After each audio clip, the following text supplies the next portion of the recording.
Welcome back to the Now Screening Podcast. This week we are joined by Morgan Harper. Morgan, we are so excited to have you on the podcast. We're going to be talking about 13th. But first, give us a little bit of background. Tell us who you are, what you do, maybe introduce why something like 13th would mean a lot to what you do, and how you met Andy and why you're on the show. And yeah. Whoa. Okay. We have a lot of bullets for the intro. Okay. So sorry. No, it's all excited. good. I'll try to cover all of them. My name's Morgan Harper. I live here in Columbus. I ran for Congress recently. That's how I met Andy. He was one of our early volunteers who showed up to my mother's house when it was still just a random little project that no one was taking all that seriously. And he actually took it seriously and started working for us. That was amazing. And he was along the entire ride. We didn't win, unfortunately, in the official way, but we did win in a lot of other ways, in that we truly started this movement, built off a lot of movement building that had been happening in Columbus that focused on this idea that we regular people have a lot of power when we come together and fight for what's right. And so that work continues even after the campaign for me personally. I've been on this journey towards justice for a long time. So the campaign was just one iteration of that. But now, really trying to support a lot of the work that's happening locally with the protests, continue the infrastructure that we built in the campaign. Then I'm also doing some work with a national organization that's called Fight Corporate Monopolies, that's focused on taking on what I think is at the heart of a lot of the issues that we see on the ground around inequality, the fact that large corporations in this country have way too much power and control in the marketplace. And so if we're going to get at making sure everyone has good paying jobs and more stability in their lives, then it's going to take dismantling some of that corporate power as well. Absolutely. Perfect. Yes. Oh, and I think I didn't address one bullet. So why 13? Okay. So a big part of the campaign was focused on racial economic justice, and that racial justice bit in particular, I felt very strongly about. And I think, we who maybe describe ourselves as progressives, I don't know, we've always done a great job with candidates, with different organizations, of centering a lot of this work from a racial justice lens. And, especially looking at Columbus, if we're talking about equity, if we're talking about justice, we have to be very real about the history in this country that has been very unequal and in particular discriminatory towards Black people. And so that was a big part of our campaign. That's why I thought this movie would be good to focus on, especially in this moment where a lot of people are awakening to the impacts of different forms of racial injustice over a pretty long period of time here in the US. And I was talking to Tyler about this a little bit earlier. I feel like some of the issues brought up in this documentary became a bigger pillar of your campaign as the campaign went on. Because I remember when we started, like, obviously, your campaign pillars were things like Medicare for all, tuition-free college, rent stabilization, things like that. But as you talked, correct me if I'm wrong, but as you talked to different communities in Columbus, you went to every part of the district. I feel like I remember you kept hearing more and more about public safety and policing and things like that being a really number one priority for people in the district. And you realize that needed to be a pillar of your campaign. Is that true? As you were going on? Totally. And, we didn't lead exactly right. And we didn't lead with the policing part of the platform as it wasn't on the website when we started the campaign. And that was intentional. One, yes, it was organically that a lot of people were coming to us and telling us this was an important issue. Though, I had been aware of the policing issues before launching the campaign, but it also felt like with that issue in particular, we really needed it to be in collaboration with families who have been directly impacted by the police violence issue. I, myself have not personally experienced what it is to lose a family member at the hands of the police. And so working with families in OH3, of whom there are many, to develop what our platform would be and make sure it was being responsive to the experiences that they had had with in this case, the Columbus Police Department, though with federal policy, that's one of the benefits that it would apply to all municipalities, to formulate what our policy positions would be. And yeah, I think especially when you look at OH3 and the fact that it is a district that's about 30% Black, and really, in the grand bargaining of gerrymandering that has occurred in Ohio, this is meant to be a Black seat. then we have to really think about, well, what are the issues that are most salient to the Black community, and the relationship that our community has with the police department over the past, well, really, as you know, as you see in the movie, I mean, this is a long history of the nature, the origin of policing, but that how it's played out in a place like Columbus that's seen as kind of liberal, and with it, for the Black community, is quite unjust. And so we had to have that on the platform, in addition to other issues like reparations, that, you know, like meeting voters who were single issues reparations voters. That was interesting to me, even though I had it on the platform since the time that we started, but just how relevant that was for a lot of constituents in the district. Right. And so one of the reasons that I really wanted to bring you on, I mean, besides the fact that you're a friend of mine and you're a former congressional candidate and you're awesome, I was just wondering, you know, you are a lawyer, you're not practicing right now, but, you know, you did go to law school, you know, place some people might have heard of, you know, Stanford. And so I was, so I was wondering, you know, a lot of this documentary centers around the language of the 13th Amendment, where it says that neither slavery nor involuntary servitude, except as a punishment for crime, you know, whereof the party shall have been duly convicted, shall exist within the United States or any place subject to their jurisdiction. And so obviously that creates a lot of flexibility and interpretation that they could use. You know, basically it's saying that you can be, that slavery is gone in the traditional sense, but if a crime, whatever they deem a crime, occurs, then, you know, slavery can occur. And I was wondering your thoughts on that specific language, and then if that's something that you encountered a lot during your time studying law, like these weird little language, like loopholes and double standards that could be interpreted one way or another to oppress a certain person or minority or Black people, you know, if that's something common you encountered while studying law. Yeah, definitely. I mean, you know, that little loophole, right, has opened a window to criminalizing all sorts of behavior that the power structure deems convenient to oppress and ultimately profit off of. And that, I say that as just a factual statement. I mean, I think that's what's been interesting too. I would say even in the period since the film came out, where, you know, maybe folks saw that as a little, as you know, it's like a little controversial, a little provocative in the framing of the film, and the fact that it ends with these images from Trump's campaign, and, well, let's give him a chance, we don't know, you know, it's like, no, I mean, this is all history. But really, people were thinking like that, remember? Like, oh, well, you know, everyone deserves a fair shot. It's like, no, this is the language of white supremacy. The language and the ideology of white supremacy is what created our criminal justice system. And we can't just ignore that and then pretend like somehow we're going to use this system to treat people fairly. And it's just about like keeping the order and the peace. It's like, no, the legacy of the system is corrupt, and it was allowed by law and by the very, you know, framework of our country. And so, you know, you do find instances like this throughout the criminal justice system. It's one of the reasons why, and I should say actually broader to just the legal system, it's one of the reasons why I decided to go to law school, because, you know, for me, once I started to realize that there was this broader system at work called public policy that determines what our society looks like, how it functions, I became pretty obsessed with mastering that system to be able to use it to help people who don't have that luxury of time to figure out what's going on, right? And so, yeah, there are all sorts of laws specifically in the criminal justice context, like that also has had a relevancy in the 3rd District, felony murder rule, for example, right?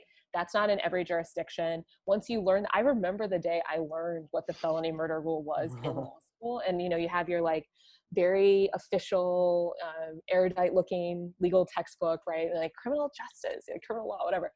And you read this law and it's like, wait a second, you're going to be able to connect somebody to a murder just based on they were connected to some other crime that, like, maybe with a few degrees of separation was connected to this murder, and then they're going to be liable for the murder.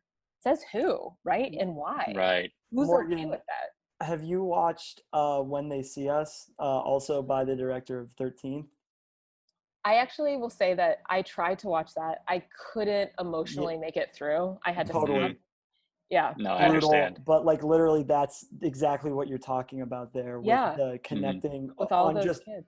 just literally the bias of race, like nothing Oh else. yeah. And the fact that they were in the park at the 14-year-old Oh, kid. those boys Oh, were wilding out in the park, so they must have been the ones that did Yeah. that sexually assaulted this woman. Well, no, Like, and it's Yusuf just, was in Columbus during the campaign. Do you remember that, Andy? yeah. Was he at an event, or was he? He was Yeah. at an event at the State House when protests at the State House still got just like 20 people.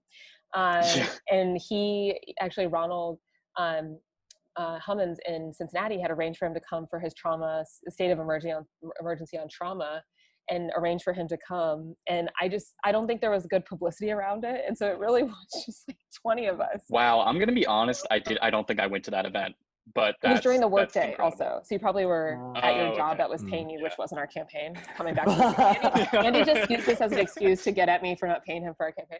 Yeah, but anyway. Yeah, exactly. This is actually being used to expose Morgan for her immoral We can't joke work about that. We practices. can't Cancel joke about Morgan Yeah. Harper. I'm totally No. kidding. Andy was a volunteer on the Morgan Harper for Congress campaign. Let the record reflect.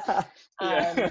But Yusuf Sallam was there. And I mean, for me, it was meeting a giant. And I think what was most telling about him was just his energy is so peaceful. You know, after going through what was clearly an injustice baked into our criminal justice system that held him accountable for a crime he didn't commit at age, I think it was maybe 15, 16. Yeah, that sounds right. Yeah.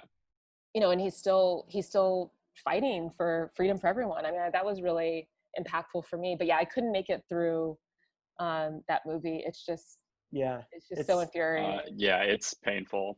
Yeah. The fourth really episode, especially, just I'm not going to go super into it and get off topic, but just like the stuff that Corey Wise went through as well, just because he was 16 and was the oldest of the group, was brutal. But and it's part of the reason why I personally, though, I don't, I had a lot of classmates, and it is kind of the prestigious thing in law school to do, or more at that time. Maybe times are changing now. I started law school a little over 10 years ago. And it was very prestigious to go into prosecution at that time. That was one of the you were really on it if you became a U.S. attorney or whatever. And I just personally never had, I just couldn't do it. I never had the ability to stomach that the injustice was built into the system and somehow we would be enforcing that. I couldn't handle it. So yeah, I personally wasn't able to pursue that path, but we do need people who are more progressive in those positions, like district attorneys. I just am not going to be one of them myself. Right. For sure. One of the things that I found most interesting, or I guess that the documentary touches on from my perspective. So Morgan, I'm a chemist. I'm getting my chemistry grad school situation right now, but I also got a film degree. Okay. So like, interesting combination. Yeah, well, you do science all day and then you just want to do something completely different, right? And so movies were the escape. Anyway, so in the documentary it mentions that the first film screened at the White House was Birth of a Nation, D.W. Griffith's ode to the KKK, right? And so to me, I had to watch that for class. Okay, we literally had to sit down and watch this 3-hour movie that is glorifying, a horrible racist organization and blackface and all these other awful things. And to me, it says that, I think of the entertainment industry as this progressive thing and almost like a vehicle to get progressive ideas out to people. And it hasn't always been that. And so I'm connecting this, America has this deep rooted problem with injustice, and it's not just at a legal level too. It's cultural, it's entertainment based. So well, and how effectively, that was one thing that was striking in the movie, is just how effectively they framed the danger of Black men, right, for the public, and that has really had a lasting impact. A lot of 100 people years. are innately It's afraid, and it's no accident. All of this again is a way of controlling. Something that shocked me about that I didn't even know is that D.W. Griffith he created the image of the burning cross. That Mhm. was not apparently a part of the KKK ritual before that movie. Mm-hmm. And that just shows, like, that's terrifying. Like, this shows the power of the media for good or evil. And apparently that movie like tripled the enrollment in the KKK, which is Mm-hmm. terrifying. And yeah, Woodrow Wilson showed it in the White House. It was the first movie ever shown there. It's terrifying. But Yeah. Yeah, and that's another thing I think, a lot of people associate, well, it's been interesting in this moment to see a lot of what previously were described as cultural traditions around the South or the Confederacy, and, flags starting to be questioned, the use of those, because people just assume like, oh, well, this was just always part of our history. Well, this is just, the KKK just burns crosses, this is just like part of they have the freedom to do whatever they do, right? And it's like, just no, right? I mean, first of all, this stuff actually isn't quite as old as you might think. And also, Right. very convenient what we choose to describe as being, oh, this is just a core tenet of our culture. It's like, well, what's wrong with your culture if this is the core tenet of it, right. right? And we Atrophy, shouldn't yeah. accept this. And we do have a comparison where, a country decided that the way certain behaviors were allowed before were no longer going to be accepted, in the way that Germany handled Nazism. And it's like, no, that is no longer going to be a part of our country. We will not enable this. And I think in the US, we have been, as a country have been a lot more lax about that in the name of freedom of speech. But it's like, well, what are we really about? Like, what are our values? If the freedom of speech is going to, again, be imposing white supremacy on 13% of this country, then that's Right. not, and really, and it's on all of us. And I think that's another key moment that's happening right now in the dialogue, is people are realizing, like, even if I haven't been directly impacted by police violence, the fact that my kids are growing up in a country where we treat their friends who are Black like this, that's not a country that I want to be about. And so we all have an investment in building something better. Right. So one thing that I really wanted to talk to you about was, so throughout the film you see that it's politicians from both sides of the aisle, Democrats and Republicans alike, were focusing on law and order, Mm-hmm. from Reagan, with the war on drugs. I mean, Nixon kind of started that off, and then you had Bill Clinton with the 1994 crime bill, and then to this day you have people on both sides of the aisle that are tough on crime. Mm-hmm. And I think that has led people to lose a little bit of faith in their elected officials. I mean, when I was volunteering on your campaign, when I was canvassing, knocking on doors, I would occasionally get people who would say something like, "No, I'm not voting. It doesn't matter who I Mm-hmm. vote. Who I vote for. They're all the same." And I was wondering what you think about, people losing faith in elected officials. I mean, understandably so if things don't change. I was wondering what your thoughts on that are. Yeah, I was doing an interview earlier this week, and someone asked, well, do you feel a big responsibility now, with like the protests, and you ran this campaign, and you said it's like a movement and all of that. And it kind of got me thinking, just, well, because the answer was yes, I do feel a tremendous amount of responsibility. But then it was making me think, well, why? Right. And actually, I think because one of the core messages of our campaign, like you're saying, Andy, was, well, you know what, I'm not a politician. Mm-hmm. And actually, when you say that, people then expect you to be real, right? Because when you just present like, hey, I'm running for office, people assume you're a politician. And actually, people have no good expectations for politicians, right? It's like, Yeah. even if they're a Democrat and you're a hardcore D, whatever, you're still like, well, they're just a politician. They're like Right. probably corrupt in ways I don't know about, but they're there. They pretty much Mm-hmm. care about themselves. They're just trying to like, go along to get along, whatever. But when you say proactively, I'm not a politician, and actually I'm not even doing this for myself, I'm doing this for you all, then people start to be like, okay, well, are you still about that? And they're waiting for the moment when you disappoint. Yeah. And, I hadn't really thought about that during the Mhm. campaign, or like I said, too much even over the last few weeks. I'm more working off of intuition. Like, I really believe that.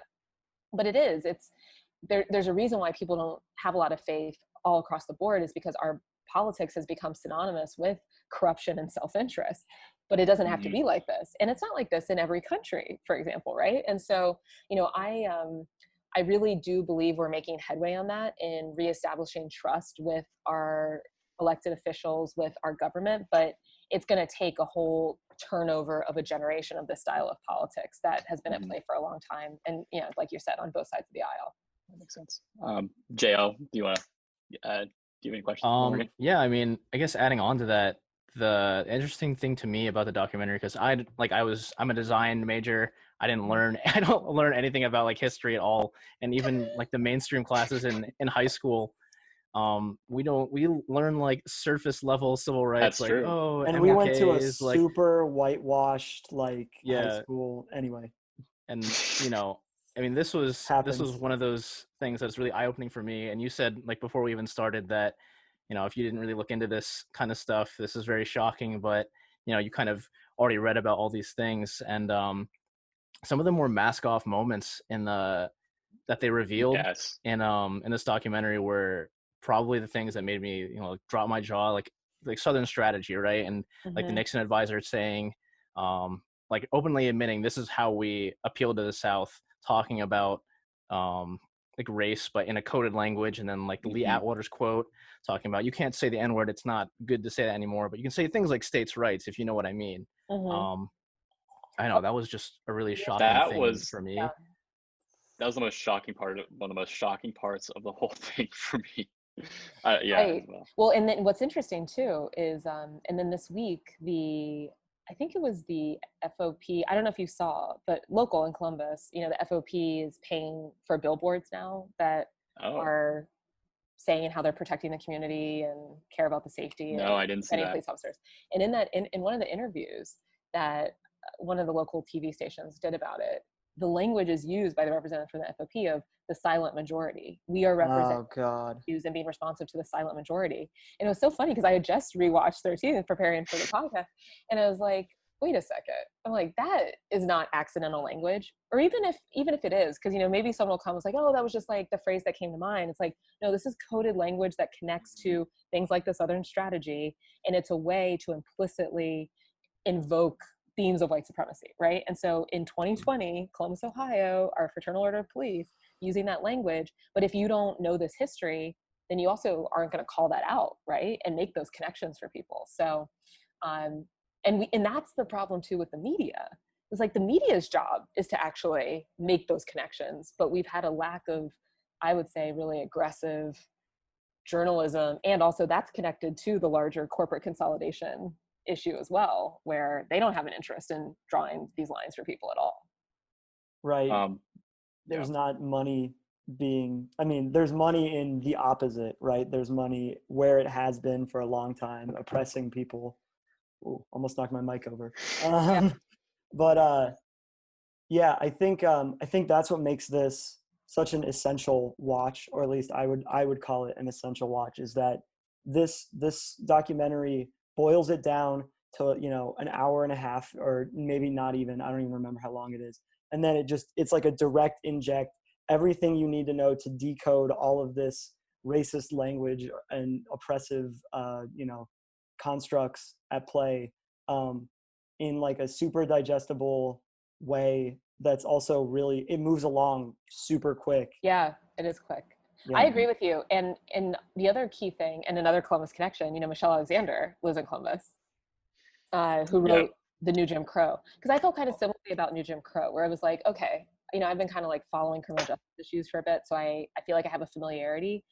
I think just that framing of the New Jim, like this mass incarceration thing, is actually the same as Jim Crow as a way to control and oppress the Black community, particularly Black community from lower income areas.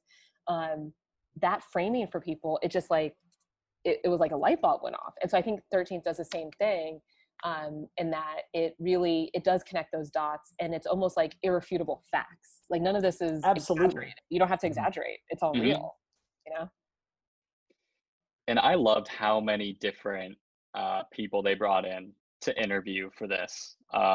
You saw people like a very diverse group of people. I was like shocked, for example, when I saw like Newt Gingrich pop Right. up, and he was Yeah. and he was like actually being surprisingly reasonable in parts of this. But It's always fun either when people way, do that after they've wrecked yeah, everything they're exactly. Yeah, gonna it's easy to say. do that afterwards. But do you mind if I ask you one more thing, Yeah. Morgan, about the movie? So I thought something that you might have had some insight on is in the documentary they talk a lot about ALEC, the American Yeah. Legislative uh, Exchange Council, Yeah. and it's a lobbyist group, and how they kind of dictate legislation from behind the scenes and give these outlines to politicians, and the politicians sometimes forget to even take the ALEC logo off of the bill. Oh Mhm. my I God. was just wondering if I feel like that's something that really fueled your campaign, was this you want to be genuine and legitimate, but a lot of people don't understand the things going on in the background in Mhm. politics, in the corporate influence Mhm. on bills and the people that you Yeah. elect. Yeah, and that can be frustrating. And I mean, unfortunately, I don't I don't think that's a quick fix. I mean, the forces that have been at work to take complete control over our government, courts, they've been at this for 40 years or so, right? And I would say in the like coordinated conservative movement is what I'm referencing. And unfortunately, like we were talking about before, the other side, if you want to call it that, it's Democrats, has been playing a game of capitulation. And so we haven't really had like a mounted opposition, and any attempts at that was seen as like wildly radical and left wing and blah blah blah. And there's still some of that now, obviously. Hmm. But this is where it's so important to have the facts. And that was certainly a strategy of the campaign, and also kind of my life, which is also one of the reasons why I wanted to go to law school, is like, oh, I mean, you can try to like paint this as all like emotional and woo like out there, but fact, fact, fact, fact, fact, right? And so, people especially like take something like reparations is like, well, we can't do reparations. That would be crazy, just giving people money. And it's like, well, actually, after 400 years of denying the ability to earn money and pass it on to future generations, Mhm. this is the only logical solution, Right. actually. And we can quibble over the way in which it looks or different mechanisms for doing it, but to deny the fact that reparations are due is crazy. Yeah, That is the head start that white people have in terms of like uh generational wealth is ridiculous. Like, yeah, I mean, a lot of white people can just ask their parents or their grandparents or whatever for like a loan or whatnot, and due to that 400-year delay that a lot of black people experience, they don't have that privilege. So right. it's, yeah. But the other thing we have to keep in mind, and this is also why I'm hopeful in this moment, or our generation, I'm going to define it broadly to say we're in the same generation, is that you have even more white people that are understanding that, right? And then Hmm. also, and I've also been clear in the campaign, and certainly in the third district we have examples of that, of a lot of white people who have also not gotten ahead economically, right, based on this Yeah. system of consolidated corporate control and all these other structures at work. So we have an opportunity here to build multiracial, multi-socioeconomic, like even those of us, like I put myself in this category. I am like financially fine, right? But I am aware, and I've had life experience to show one slip up and you're done, right? And so I too am invested in the overall justice for all of us and a more ability to lead a more stable life. And we have that ability to, build across generation, across class, across race, to truly define a country that we are supposed to be about, with the exception of these loopholes and things like the 13th Amendment. And that is exciting. And I don't think we've ever been really closer to that. And so we just have to keep going. Morgan, that is a really uplifting note, I think, to end on. I don't want I to eat agree. up more of your time, and I think we've hit some really awesome bullet points along the way. So for right now, I'm just going to say the floor is yours. One last promote yourself, promote something you care about, whatever. Just what are you up to now? Go off. What are you up to? Well, keep following on social media. We're still out there, MH4OH. We're going to be posting updates. We've been trying to keep updates going about the protests. We're going to be posting updates about what our organization looks like moving forward. And then if you're really interested in this whole idea of fighting corporate monopolies, well, then check that out as well. Fight Corporate Monopolies, also on social media. And I just encourage everyone in this moment, do what you do, right? Like podcasts, awesome. You post and share things about protests going on social media, great. You show up for one if you're healthy and feeling comfortable, do it. We all have a role to play, and the most important thing right now is just keeping up the momentum and staying engaged. So Awesome. And then reach out if you want to really get involved. DM me, and then I'll find work for you to do, like I did for Andy. Yeah, that's so good. Thank you so much, Morgan, for coming on. I'm really happy to see you again and talk to you again. And I am still a little upset about you not paying me, but no, I'm just kidding. This is a controversial joke. Don't make this joke. No. I'm joking. For the record, right now, Andy, say you never pursued being paid. I never pursued being paid by the Morgan Harper campaign. You're a voluntary volunteer. I was a volunteer. But no, seriously, I really appreciate you coming on, and I look forward to talking to you tomorrow and seeing what's in the future for you. Awesome. Thanks, guys. I really appreciate it. That was a fire interview with Morgan Harper. I thought everything she just said was super informative, super poignant. She's so well spoken. Andy, first and foremost, thank you so much for getting such a good guest on the pod. Oh yeah, no problem. Morgan was an incredible guest. She broke down everything so well and made connections to society and the current political climate that I don't think that we would have made otherwise.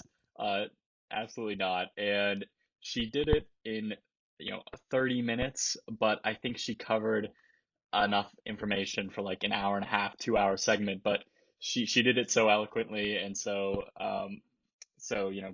well put that I think it was an amazing segment. And Morgan is a great person. I volunteered on her campaign, and part of like her being such a good speaker is what attracted me to working to the campaign. She was very welcoming and broke down really difficult concepts in a way that everyone could understand. And me and Morgan are good friends as well, so we joke around all the time. And yeah, obviously I was joking about not being paid by the campaign. I was a volunteer, so I just volunteered whenever I wanted to, and I had a full-time job at the time already, so that I couldn't have been employed by the campaign regardless. But yeah, it was a great experience working on the campaign, and it was really cool being able to make that connection with Morgan and then bring her into this podcast with you guys and have you be able to meet her and talk to her as well. I think it was just so cool to see that all connect. Absolutely, dude. JL, you were saying you felt like you learned a hell of a lot from that. I did learn a lot because, as a designer, we don't have history classes in like college or any type of higher education, so like it's literally not required at all. So, being able to talk to someone who's in politics about these issues that I wish I had learned, like even in high school. It was really eye-opening, really good experience. Yeah, and we got to even roast our high school a little bit, which was pretty tight. Yeah.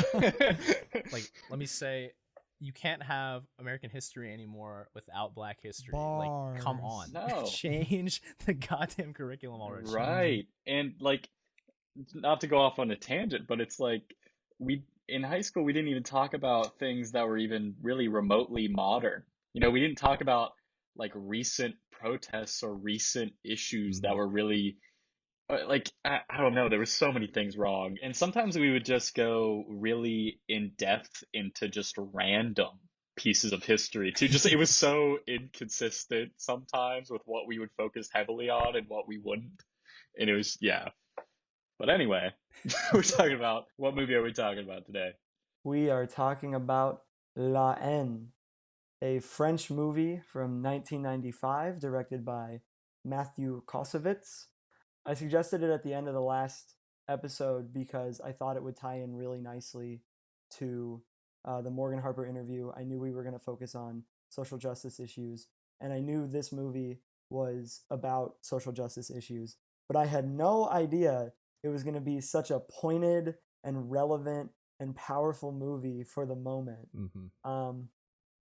Yeah. So this movie follows three immigrant children, or I guess teenagers, as they navigate 24 hours in the ghettos of Paris in the aftermath of police brutality on one of their close friends. And basically, what ensues is three very unique internalizations and interpretations of a horrific incident. And the cinematography is amazing, and this movie is just amazing front to back. I loved every second of this movie. I loved it too. I think it's incredibly relevant to today. It's aesthetically like striking, like it's in black and white, but it looks like it's in ultra high def 4K.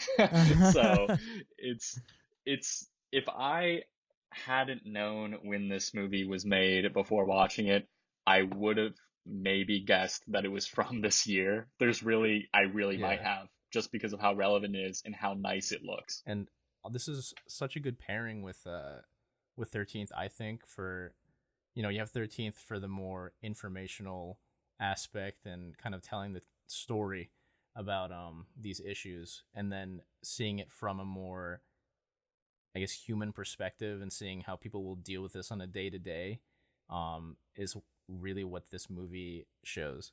Yeah, I think I agree with you. I'm glad we picked a documentary and a narrative feature to cover the same issues, because I think it really shows that you don't have to make history boring, and also you can make, so that's the narrative side of it, but then also you can make a documentary that is just also equally incredible, because every second of 13th is like mind-blowing shit, honestly. But anyway, back to La Haine. It's funny that you mentioned that, Andy, that you thought that this looked like it could have come out this year. My roommate who I watched this with actually said he thought this was going to win Oscars this year, which is super funny, because like, yes, it looks like it could, and it's so pointed, and it's aged so well that like this totally could have come out this year, and it would be so well received. I wish more people knew about this, but I guess that's why we have this podcast, right? Is to tell people to watch it. Right. And you mentioned this to me earlier, but shout out to another film content creator, Karsten Runquist. It's really Yeah. popular on YouTube, and he has his own podcast. He once thought this was like his favorite movie of all time, right? Yeah, he it was on his letterbox as either his favorite or his second favorite. I don't know. But yeah, shout out Karsten. He's doing it big I time. love his videos, dude. They're so good. Hey, no free clout though. No free clout. Yeah, no free clout. Yeah, from a podcast with 80 listeners. Anyway. Yeah, Karsten, you were welcome to come on the pod anytime. That would be so fire. That'd be so fire. But anyway, back to the movie.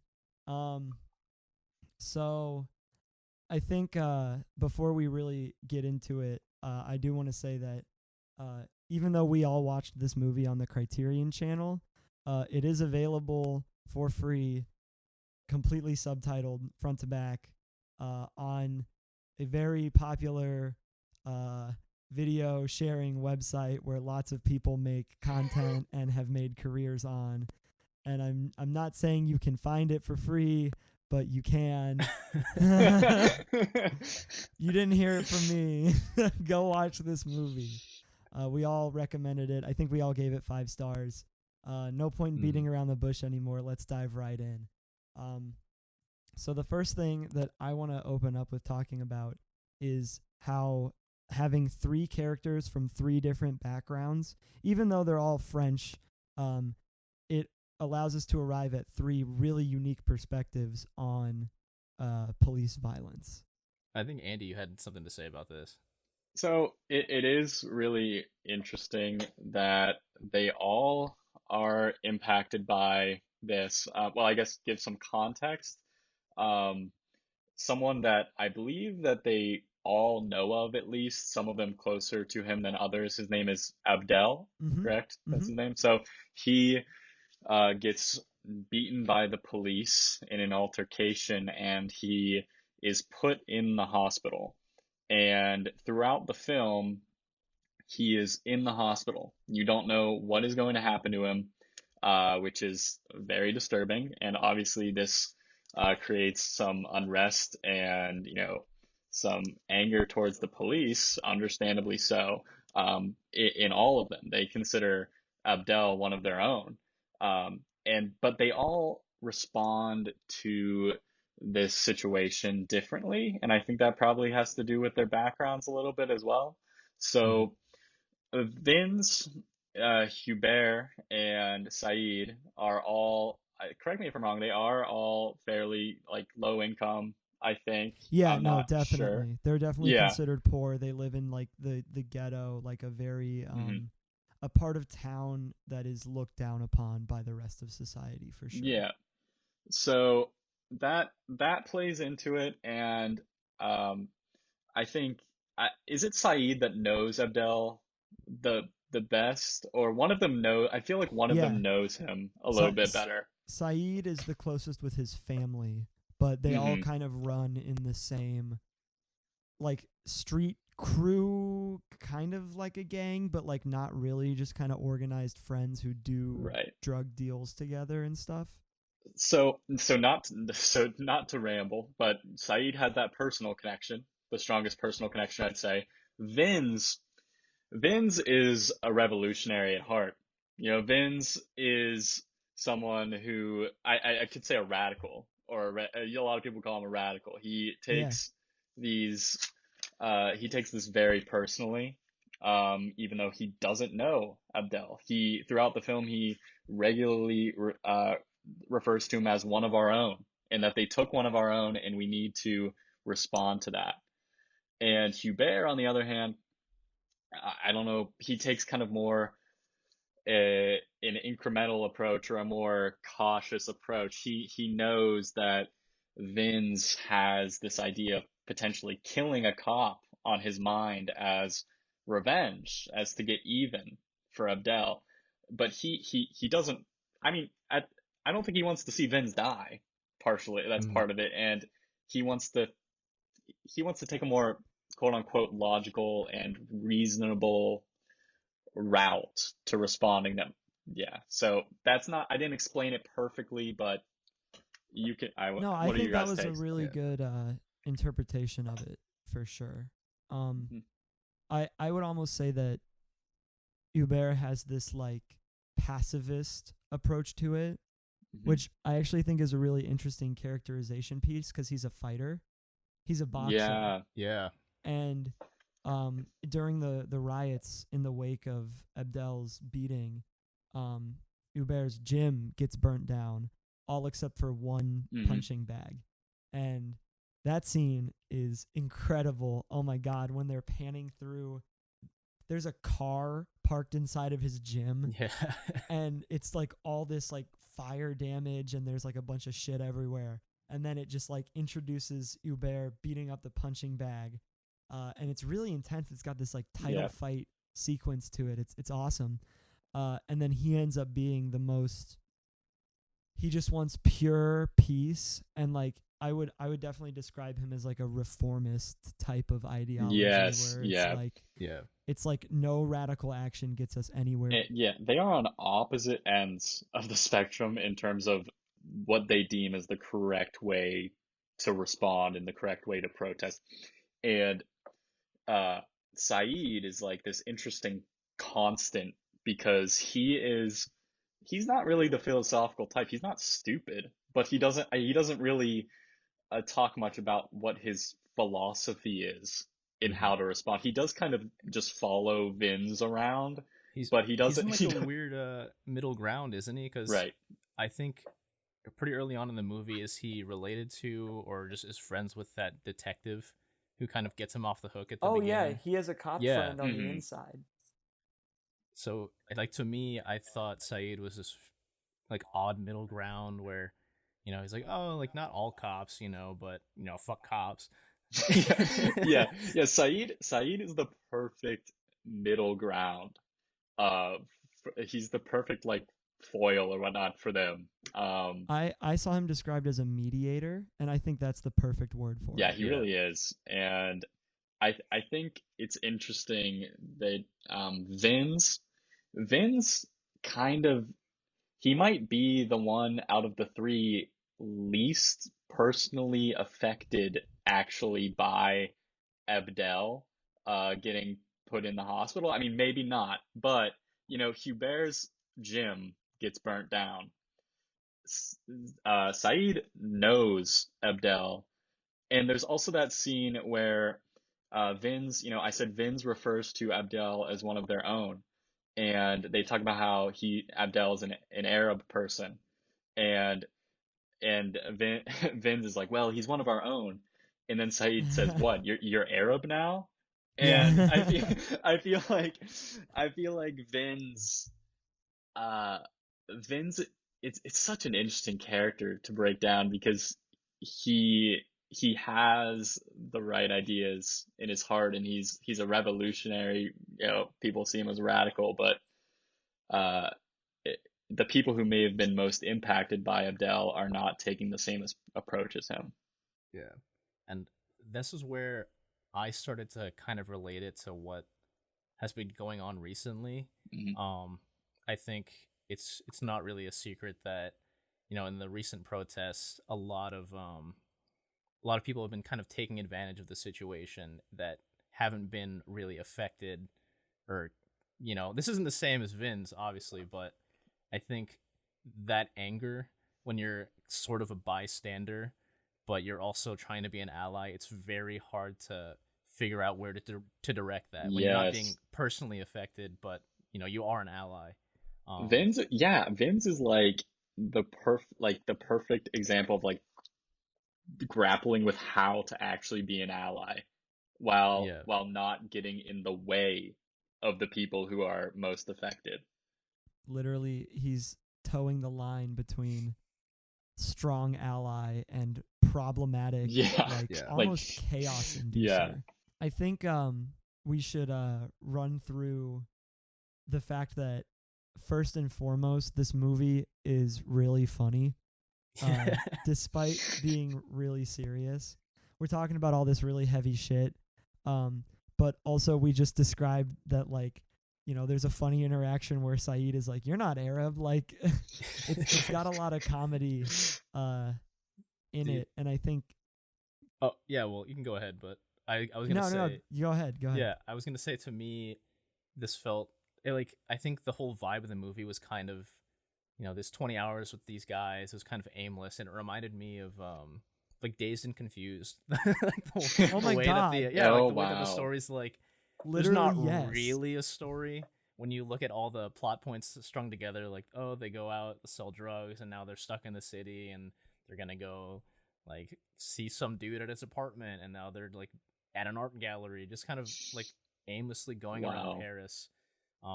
That's kind of what it reminded me of in Dazed and Confused, a very aimless story about youth, but on That's a an more amazing serious note, connection obviously. that I didn't Yeah, even think well, about. but they both have like the tropes of youth, like trying to pick up girls and Yeah. like doing drugs and being where you shouldn't be, and yeah, amazing connection, because the most common one that I've seen to this is do the right thing, which I think I mentioned at the end of the last episode, but they both have this very like, it's just a day in a city narrative until shit totally just pops off right at the end, you know. I don't know where I was going with that, but great connection, JL. Let's talk about. So we were on this like Vin's is a radical thing, and this can segue nicely into the talk of how great the cinematography is in this movie. There's this awesome scene where Vin's is impersonating Travis Bickle from Taxi Driver in the mirror.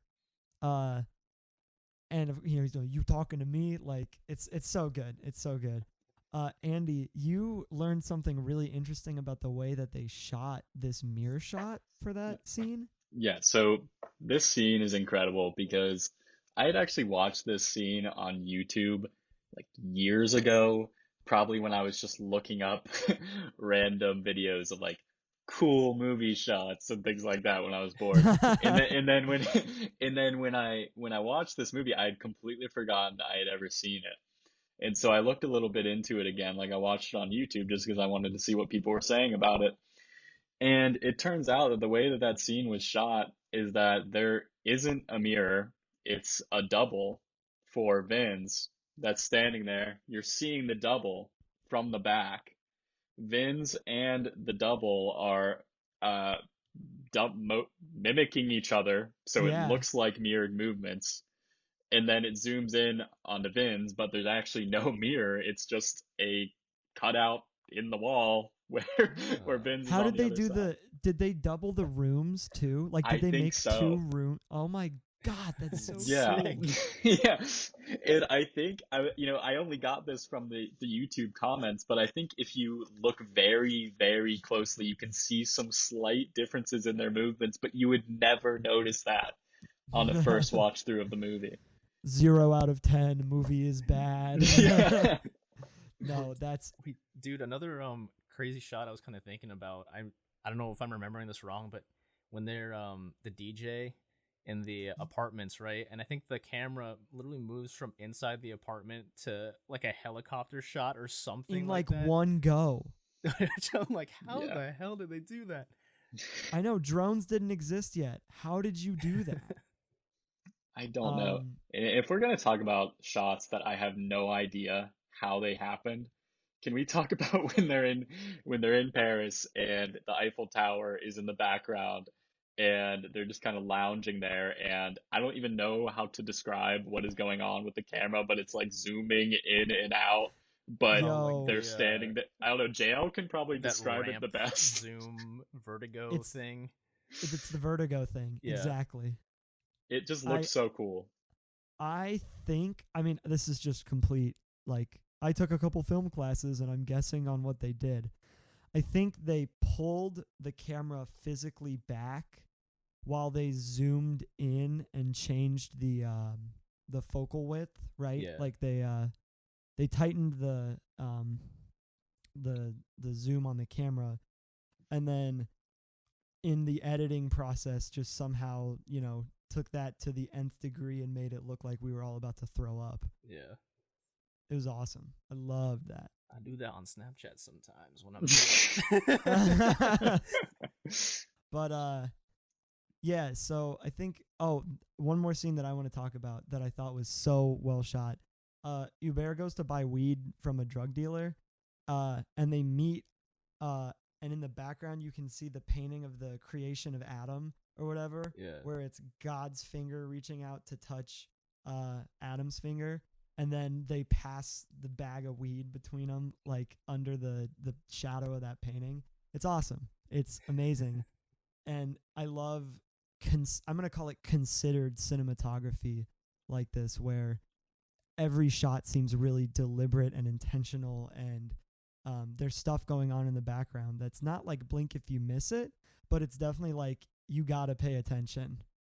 Yeah, I think another big topic that's covered in this film that's once again, very relevant today is solidarity and, well, class solidarity in general. We Mhm. talked about how the three of them are all, low income and they have that in common. And this gets brought up in a couple different ways in the film. One way is that you do see characters that are in an even more difficult position than the three of them in terms of money. So there are scenes where there are homeless people. I believe there's a scene where they're on a train, I think, Yep, they're on and the train. they're on a train, and there are a couple different homeless people that are asking them for money. And I think Saeed specifically says something like, "No, like get a job." Like Oh I, my God. yeah, Yeah. he says something like that to them, and that's pretty interesting. That's something that's talked about even today is, this class solidarity and how there's divisions between even within your own class. And I'll go into it just a little bit more, but I think an interesting part with that is how later in the film, when they almost get caught by the police for stealing a car, the person that saves them by distracting the police is a homeless man. So Which I think that scene is so funny. that scene is incredible. And it is really funny because the guy is funny. He gets on top of the cop car and starts dancing to distract the police. Well, and the And thing is, the build up is so good too because they're stealing this car, and this guy comes up and catches them stealing, and then it's a drunk homeless guy. Like it's so good. yeah. And yeah, he just Doesn't he, helps them help out out. with the wires as well, though? Yeah, he Yeah. tells them He's which like, wires to put together. I think it's the blue one you're looking for. Yeah. Even while the whole time, I think like they're kind of telling him like go away and leave them alone, but he's just helping them just out of the good of his own heart. Um, He and like then cheers when they get it going. yeah. Like, oh my god. Hero. So I think there's one more scene that really goes off of that. And I think it's when they're in the art exhibit and they're surrounded by these really rich, like high quote unquote Aristocrats. aristocrats. And Saeed, Vince, and Hubert, they try to like hit on a couple women, and the women clearly look down on them and they don't think that their method of flirting with them is the right thing to do. And this pisses off Hubert and Vince, and so they kind of go on a tirade and start, throwing stuff and just making a scene. But the interesting thing, I mean, they were really inappropriate when they were talking to this woman. Let's make that clear. But anyway, so when they're No when, game. Zero when game. yeah, when they're leaving the exhibit, and they're kind of just saying like screw you to all the rich people in there that disrespected them. It's interesting because like we said, Vince and Hubert are at odds the whole movie over their ideological stances on stuff. But that's when they're most connected, is when they're going against these rich assholes. And there's no better way to put it. So I think that's like a perfect example of solidarity in the movie. That scene transitions really well into them actually getting to the point where they're about to kill someone with Vince's gun. So, I guess backing up, Vince has acquired a police weapon, which is, I guess, very illegal at the time in France. He's planning on using it to kill a cop if Saeed dies. Abdel. Oh yeah, Abdel. Yeah. Sorry. Wow. No, it's all good. Woof. If Abdel dies, they are getting like basically attacked by these skinheads in an alley on the way out of this art exhibit. And I guess the skinheads had interacted with them earlier. I don't really remember that, but I guess it's reincorporation. Saeed and- yelled at them from the rooftop Oh, earlier. that's right. Yeah, That's he's, like, right. roasting That's them right. for being skinheads, Yeah. basically. Yeah. And then basically it arises where Vince is about to shoot this skinhead, and Hubert is finally like, fucking do it. This guy's a racist. He's an awful person. He deserves to die. Do it. And then Vince can't bring himself to do it, and he physically recoils and throws up from doing it. So I think that's interesting characterization because Vince has all these dreams of being this machismo, Travis Bickle, I'm going to shoot people, taxi driver ass Rambo dude, and he's not.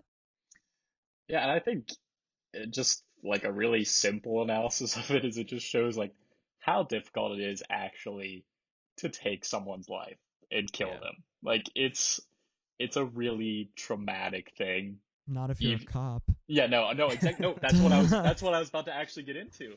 Let's like go. That's part of why they're so pissed at the cops, is because the cops do these senseless acts of violence with no second thought.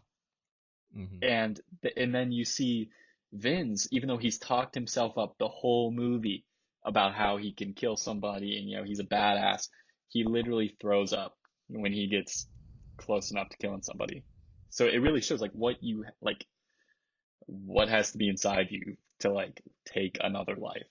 So Yeah. And moving on to I guess, two scenes about the police that I thought were really good. Were they're leaving the guy's apartment when they're trying to get the money back, and then Saeed and Hubert get picked up by the cops, and then Vince runs away, and these cops are just like torturing them or like hitting them and all this shit. And then the younger like it's the veteran cops are saying, like you want to like choke them and hold them out like right until they're about to die, but then you don't want to go too far. You never want to go too far. And like that was absolutely, first of all, disgusting, but then also like going back to the kind of characterization of Vince being that bystander, like Saeed being Middle Eastern, and then Hubert being a black man, like these marginalized groups, and then Vince is the only one that gets away, but he's the most violent one out of all of them, which was really, really crazy. And I think frame it. Go ahead. And I think I'm really glad you brought up that scene, because I think there's a lot going on there, and a lot from what some of it's what you just mentioned. But I think from a plot standpoint, Vince is immediately there's a disconnect from like life experience between Vince and Saeed and Hubert from that point on, because from that point, like Hubert and Saeed had experienced police brutality and Vince did not, and there's just like now there's like that divide between them. It doesn't really get addressed that much, but there's now a divide between them. And two, you were talking about bystander effect and Vince being a bystander. But I think another thing that gets touched on is that still gets talked about today is the whole not all cops thing. So there's a cop that is like sort of a friend or a family friend with Saeed, and there's a point where he gets him out of jail, and he shakes hands with Saeed and Hubert, and then Vince refuses to shake hands with him because he says, like, how could you shake hands with a pig? How could you shake hands with a cop? And the way I'm connecting this is that later in that interrogation scene where Hubert and Saeed get literally harassed and beat up by the cops, there's a new cop trainee who sits there and just watches it happen, and you can tell that he doesn't like what he's seeing from the expression on his face, but he doesn't do anything to stop his superiors. And I think that's a big complaint that people have against cops, is like, yeah, even the good ones, quote unquote, are they're bystanders and they're complicit in the violence of the ones that are doing the evil. And I think that's a big part of this movie and a big part of society today. I mean, holding people that you see on your side accountable is something that I think everybody needs to work on. And this is not only something that is like shown in this movie, but you can see it today in real life with the protests and cops. And then even, this is like totally a side gaming thing, but like Last of Us 2 controversy or whatever, like the whole reviews, everyone's like, blah, blah, blah, blah. Like, I want to kill this bitch because she killed my homie. But like, you're not holding people that you find your homies accountable. I'm sorry, I just wanted to go off on that tangent. No, that's fair. I haven't played the game. I haven't played it either, so I have no idea what you're talking about, but I trust you. I trust you. If you've played the game and you're listening, you know what I'm talking about. That's all I'm saying. I thought that the scene of them getting interrogated was extremely, I swear to God, whoever directed Casino Royale watched that scene and then took notes. Like, it felt like the torture scene from Casino Royale. Like, it was so realistic and terrifying and brutal and like pushed to the edge but don't go too far, like being the ideology. It was terrifying, honestly.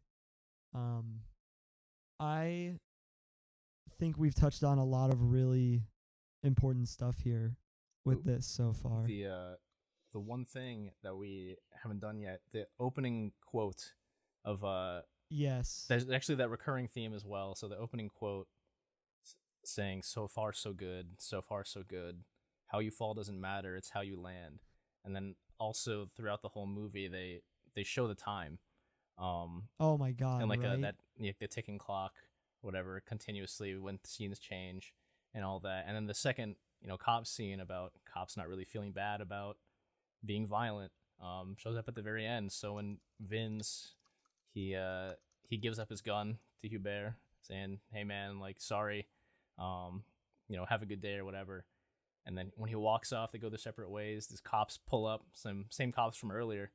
They're like, what's up, motherfucker? And like the cop accidentally shoots Vince in the face, and then Yeah. that's when all hell breaks loose.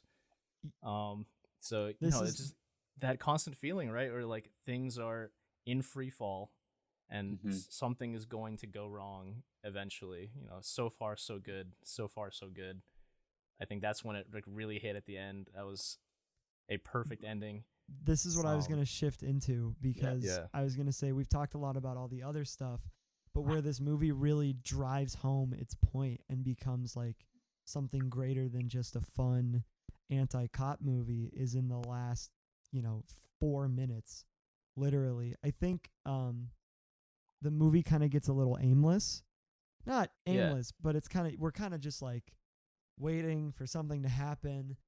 Abdel dies, and then there's this like moment where it's like, oh, Vince is gonna go crazy and kill a cop, and then he can't, and you're kind of just waiting for something to happen, right? And they finally get home, and it feels like it's gonna be this denouement, like this, like we're done, and then it goes nuclear so fast and just mind-blowing, crazy. And then the way that it ends without you knowing if the cop or Hubert shot is it's perfect. I love the way that in the last 4 minutes this movie again reminds you that even though this feels like innocent, fun kid stuff, it's such a heavy, important topic.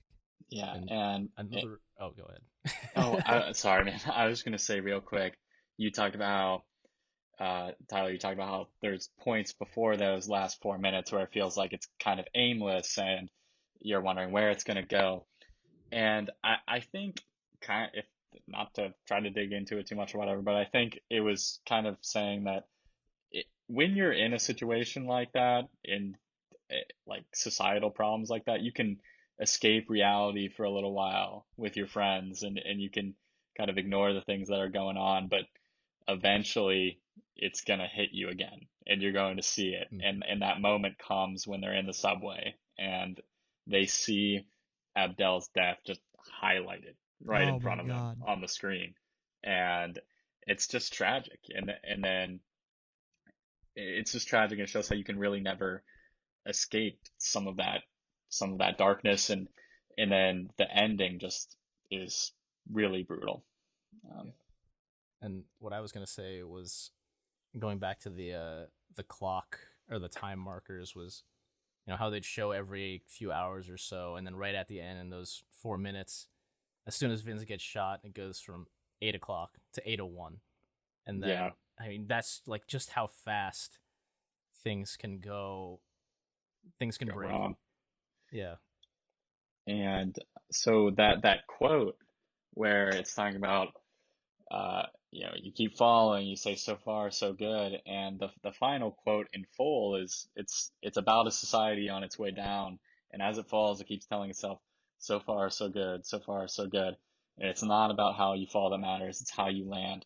And I think that quote is just so impactful because the way that I interpreted it, it's pretty dark, cynical interpretation, but the way that I interpreted it is, society is crumbling, but there's still going to be people at the top and people in society that are saying, "Hey, we're doing great. Things are going well." Meanwhile, you're in free fall. And you see that today. And then the end of the quote is, "It's not how you fall that matters. It's how you land." And this is really dark interpretation, but it's like the landing is destruction and death, and it doesn't matter all that precursor where things are going really bad, but there's still people saying, "Oh, things are going great." Things will still, if you let that go, it'll end up really badly. And I think it's just a really true impactful and really sad quote as well that I think sums it up. It's To almost like me, oh, go ahead. oh Sorry. yeah, to me it seems like a little bit like a call of action as well. You know, when Mm-hmm. I guess I imagined it as like falling, you can land, you know, on your feet or on Oh, your I hope back, so. Yeah. right? So, you know, when you see a society that has all this tension and is about to break, you know, when you land, do you want it to be better and land Mm-hmm. in a good way, or do you want this to break and then all these protests and violence and whatnot to break loose? And I think it's up to, you know, people in power to change the way things are structurally, culturally, whatever. That's yeah. I like that. I like that interpretation that you had. Like you can either land on your feet and things will get better, or it could be really bad, and it's up to people on the ground. I think like Saeed and Vince and Hubert. It's up to people on the ground, but it's also up to the people in power, like you said. So I really like that. I read it as a critique of blissful ignorance. Right.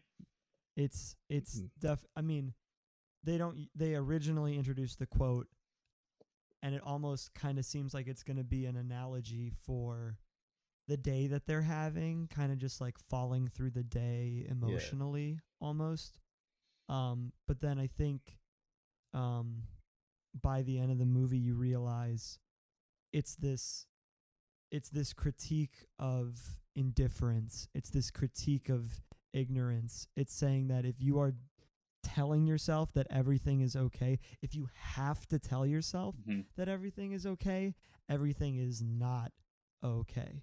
Yes, Mm. that was that was really good, and I think it connects to another quote that I really loved, and it's before the end. They're in the station, and there's an escalator, and they see just this older guy kind of in a jacket going down the escalator At 4 in it, the morning, at by four the in the way. morning, and he's in like a leather jacket or something, and they immediately kind of start like psychoanalyzing him, like even the people watching him, even though they have no idea who he is. And Vince, is it Vince who says it initially? I think he says, he's a sheep, like he's the worst of them. Yep. He's just going down the escalator and letting things go, and he's just a bystander, and he doesn't care. He literally says he's an ultra conservative, but he says he's not racist, and he just lets society go where he wants. But if the escalator breaks, he'll be the first one to protest.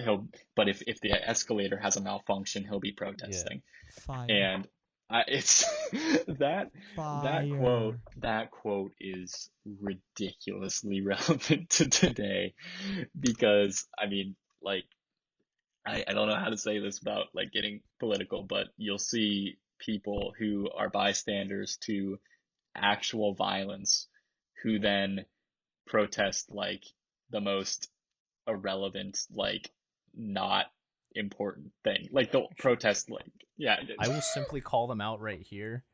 If you have been protesting the fact that you had to wear a mask, Yeah, but you're not protesting the fact that black people are being killed in this country, right. fuck off. Yeah, And exactly. yeah, if you have posted anything about Black Lives Matter or any of that shit, and you are still voting for Donald Trump in November, you are a Yep, clown. You are I fake. agree. You are full of shit. You are virtue signaling for nothing. Don't listen Yes. to the fucking pod. No, I agree. Yeah, exactly. Like for all the Sorry, we're getting mad over here. We're no, all real yeah, mad. if there's any there's I'm just imagining like one like random conservative listener that like somehow stumbled upon our pod, like furiously typing away at the Apple pod Good. at the Spotify review of our pod. Man, our network is all leftist. There's no possible way. There's no possible way No, this I is know, ending I up was in just any kidding. conservative ears. But no, that's absolute bars. Yeah, don't like I can't. These people protesting that it's infringing on their rights to wear a mask are exactly like the type of person on that escalator that Vince is pointing out there. People that won't stand up against real injustices, but when they have to face a minor inconvenience, they'll make an explosion about it. Um, God damn. but yeah, I love that because it was so relevant for those reasons that we all went off about. Whew. All right, Um, boys. We can sit here and talk about, you know, virtue signaling and the role of collectivism versus individual rights in America, how the police are racist and have been racist for a very long time. But I think we should wrap on the funniest scene in the movie, in my opinion, just to end on a lighter note. Yes. Boys, we need to talk about Arc'teryx or Asterix, excuse me. Not Arc'teryx, the French outerwear brand. Asterix, the cocaine user. Okay. The most ridiculous character in this movie. And there's so many ridiculous so sized many. characters. We didn't even talk about Grunwalski or like half the breakdance crew or like any of the random shit that happens in this movie because we were getting political with it. But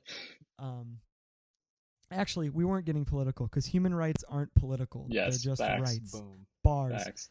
Anyway, Asterix. So this motherfucker, they go all the way to Paris to get money from this dude, and they pull up at this apartment complex that he's given them the address to, and none of the names on the sheet are Asterix. So they ring the doorbell like 10 times. They're like, yo, is Asterix there? And all these old women are like, who the fuck is They're that? like, who, Obelisk? Yeah, and they start like talking to me. So finally, this dude buzzes them in. Once they hit like the 10th number, they go up to this extremely lavish apartment. Motherfucker opens the door shirtless in leopard print boxers. Dude is vibing, straight up, looking good. Leopard print boxers, and that's it. Lets him into the home. They're shooting the shit. I don't really remember what goes down. Saeed's like, where's my money? Asterix is like, where's my money? Whatever. It's basically just, a drug deal. And then Asterix gets a hold of Vince's gun and starts doing Russian roulette. And it gets terrifying. Wait, I forgot about the nunchucks. Also, oh, dude, yeah. Asterix is flipping around nunchucks. Like, who is this man? And did you talk about how he was from The Hangover? and how he's offering them coke like while he does that? He's like, "Oh, you want a little coke? You want?" Yeah, it's like swinging the nunchucks. It's so French. A little bump. Little like, coke. Oh my god. And then it escalates into this crazy battle of the machismos between Vince. Of course, it's Vince and Asterix. But yeah, I just thought that scene was super off the wall. I love everything about it. And if you guys don't have anything else to add to it, that's cool. I just wanted to throw in my 2 cents about him because he's so funny. I love that scene. That guy's acting was incredible. He just nails like the coked out like guy who's trying to be like overly masculine and cool, and it's just it's ridiculous. He's trying to like match Vince's energy, and it just is so weird. Like he's trying to, It's so good. but it's so funny. And then yeah, it turns out that it was all over like a very minimal amount of money too. Like later in the movie, like $500 or something. And yeah, that was probably one of my favorite scenes. And there is one quote that I think I do just want to touch on real quick is, we talked about how Saeed is not really the philosophical member of the group, but there is that iconic scene where they're walking down the street and they see that sign with the image of Earth, and it says, "The world is yours." And then Saeed walks up, crosses off yours, or spray paints over yours, and then just puts ours. And it's like, all right, comrade Saeed, like I see you. Like but no, it's actually really welcome to the revolution, brother. Welcome to the revolution, Saeed. But no, it's like a really poignant message. And it's just slightly surprising to see it from Saeed, but also really cool. And that was one of the reasons that I really loved that part. A really just a powerful message of unity from him. Hell yeah. Well, I don't have anything else to say about this freaking masterpiece. 10 out of 10. Go watch it right now. Yeah, if you're go. listening. Come on. Like, this is a must watch. 10 out of 10. Go freaking watch it. I will say, I guess before, I think it's really sad that Matthew Kosovitz, the director, went on to make literally nothing good.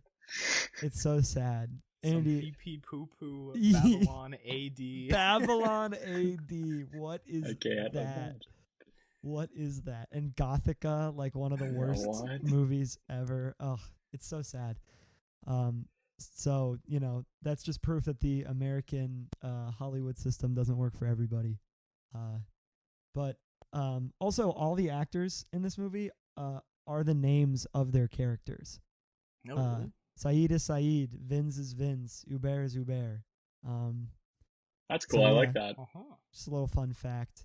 And everyone else is just like, besides Asterix and Abdel, they're just named like drunk guy number 1 and police officer number 2. So I don't know. Wait, looking at the cast, the director was the skinhead guy. Oh yeah, I forgot Really? about that. Yeah, he gets his own ass kicked in the movie. I forgot about that. Wow. That's I'm interesting. gonna direct a movie and kick my own ass. The ultimate Then again, power move. could you imagine being a first-time director and you approach someone and you're like, "Yes, you need to be a skinhead, Yeah. and also get your ass beat." Right. But yeah, fantastic film. 10 out of 10, banger, super poignant. As far as next time, are we gonna do our childhood ruined? Yeah, boy, it's Yes, time. that'd be a great episode. So I'll introduce the concept. I'll tell the story because I think it's a good story. So a couple weeks ago, JL watched Artemis Fowl. Fartimus Fowl, bro. Mulch Diggums. That is I don't know, man. Like the image of Josh Gad opening up his jaw and like pooping dirt out of his just explosive dirt out of his butt. I don't know. That was a lot to handle. So this inspired us, this traumatic event, to revisit some movies from our childhood that were interpreted from stories we loved or other media so poorly that they traumatized us as young children. So we're gonna be watching Aragon and Hell yes. M. Night Shyamalan's The Last Airbender next time. So, I'm the so funny thing excited. the funny thing is my connection to these two movies is so different. Like I remember when I was a kid, I was a big fan of Aragon. Like I was into reading, and I had read I think basically every Aragon book that it came out Those boys up thick. until the movie. Yeah, and they're big books. So I was really hyped for it, understandably. And then I remember even when I was a child, at the end of that movie, I was like, there's not gonna be a second movie. The plot is lost. There's nowhere they can go. And then with The Last Airbender, like as Tyler and JL know, like I'm a huge Avatar: The Last Airbender fan. I watched it when I was a kid. I've started rewatching again now that it's on Netflix, and I have refused to watch the movie adaptation. I've actually never seen it just because I know it's that bad. Oh, I know no. I know certain things about it. Like I know Bro. certain things about it, but I don't know everything. And so I can tell this is going to be quite the experience. Yeah, I watched it in theaters when it first came out, and immediately was like, "What am I watching right now?" No, So I'm this one's going to be a excited great to- episode. We've only talked about movies. I think the worst response any of us have had to a movie is like, I gave something like a 6 out of 10. Like, Yeah, we're it's just about like, to yeah, it re- was all right. we're about to review straight up zeros, my guys. Yeah. I look forward to it though. Oh, same. And I think the people that listen to this podcast, a lot of them are around our age, and I think they'll really enjoy it too. I think it's a great idea. All right. Well, if that's all we got, closing thoughts from the boys. You guys want to say anything? Absolute bangers of movies, essential watches. That's all I got. Same. They're must watches. 13th documentary that tells you a lot about how we got to where we are today in a very succinct way. And then, if you just skip to this portion of the episode, I highly recommend you watch 13th and then listen to the Morgan Harper segment, because she had a lot to say about that really added on to it. Shout out to Morgan. She's awesome. Shout out to the GOAT. She is really awesome, and I really appreciate her coming on the pod while she's so busy with a lot of things. And then, yeah, both of these are essential. Haine is an incredible movie, and yeah, there are ways to find it online. Not gonna say anything. You want to watch it. I don't think I could say anything better to wrap it up, other than thank you to Morgan, both for continuing to fight for justice and for peace and for progress in Columbus, Ohio, and America. And also thank you to the homies for doing this week in, week out. I love the pod. I love what we're standing for. I love that we had the opportunity to do this. Mm-hmm. Hell yes. To the listeners, take care of yourselves in this crazy time. COVID is surging again. Be smart. Wear a fucking mask. Right. Do the right thing. Black Lives Matter. If you listen to this podcast, you know what's up. Support Facts. Support Black people. Support people of color. Minorities, oppressed people. Check your privilege. And that's all I got. I completely agree with everything you just said. Thank you so much for listening to another wonderful episode of the Now Screening Podcast. Tune in next week to see what childhood trauma is now screening.